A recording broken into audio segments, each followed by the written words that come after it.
వర్షాలు పెట్టి మిరపకాయ బజ్జీ చేసుకుందాం అనుకున్నానండి. మిరపకాయ బజ్జీ కట్ చేస్తానండి. ఈ వర్షం బయలుదేరి ముగ్గుతా ఉంటే బయలుదేరడానికి అవకాశం లేదండి. గ్యాస్ చేసి ఇట్లా కట్ చేసి మొత్తాన్ని మామూలు కట్ చేసిన తర్వాత మనం బజ్జీ చేసుకున్నాం అండి.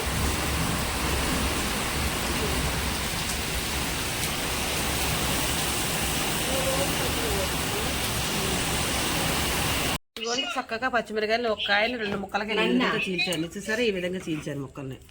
ఆ గింజల వరకు తీసేసి చక్కగా వాము ఉప్పు శనగపిండి కలిసి నోట్లో నూరుకున్నానండి. కరెంట్ లేదండి, నోట్లో నూరి ఈ ప్రతి కాయకి అప్లై చేస్తున్నానండి. ఈ విధంగా చూసారా చక్కగా ఈ విధంగా అప్లై చేసుకొని ఒక 10 నిమిషాలు చక్కగా వర్షం పడిందండి. ఈరోజు చక్కగా చలిచలిగా చల్లగా ఉంది వాతావరణం.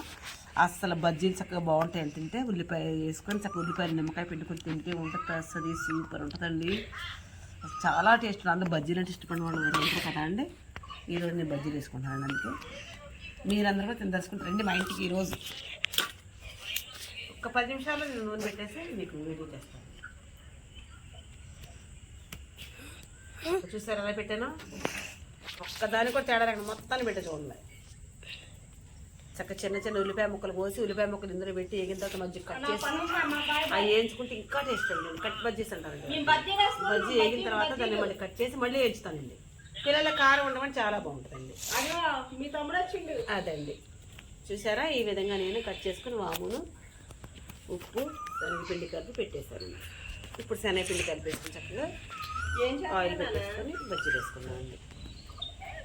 ఏం చేస్తున్నారు? చిన్న వీడియో కరెక్ట్ పెట్టమ్మా. వీడియో కరెక్ట్ పెట్టకపోతే నవ్వుతారమ్మా. ఏంటి ఇడ తీసిన వీడియో నవ్వుతారమ్మా. కరెక్ట్ పెట్టాను వీడియో.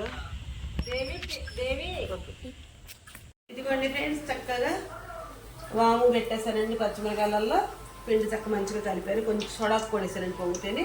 సన్నగా ఎందుకు వస్తున్నాయంటే ముక్క కట్ చేస్తానండి. బజ్జీ కాయని కొంచెం కారం తక్కువ పిల్లలు తింటాను ఆలోచనతో కట్ చేస్తానండి.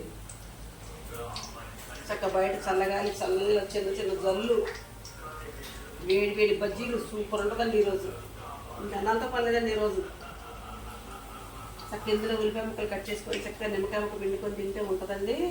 భలే ఉంటుందండి. అది ఈ మధ్య చాలా రోజులు అయితే మేము ఆయిల్ ఫుడ్ చేసుకోవాలి ఇంట్లో కూడా. మా చిన్నప్పుడు 10 రూపాయలకి 6 7 వచ్చేయండి. తల ఇచ్చేవాళ్ళు. అమ్మ 2 ఇవ్వ అంటే ఎక్కడే అమ్మ 10 రూపాయలు తిస్తే 5 వచ్చేది అండి అమ్మ. ఇప్పుడు మనం వేసుకునే స్టేజ్కి వచ్చి ఈ పట్టలేదండి. గ్యాస్ గట్ట పట్టడం చాలా ఇబ్బంది అండి కొంచెం. కాబట్టి దీని టేస్ట్ దేనికి రాదండి. చక్కగా కాల్చుకుందామండి. చక్కగా ఇదిగోండి చక్కగా ఎర్రగా కాలుతలు ఇచ్చేసారండి. ఈ వర్షానికండి బాగా కాలే కానీ మెత్తగా అనిపిస్తాయండి. కరకరలు అంటే బజ్జీ బాగుంటుందండి.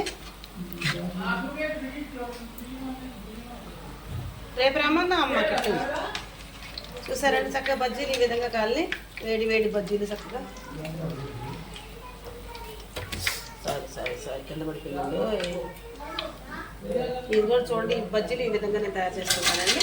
నేను చేసే విధానం మీకు నచ్చితే ఒక్క నిమిషం. బజ్జీలు ఈ విధంగా తయారు చేసుకున్నానండి. నేను చేసే విధానం మీకు నచ్చితే ప్లీజ్ లైక్ ప్లీజ్ సబ్స్క్రైబ్.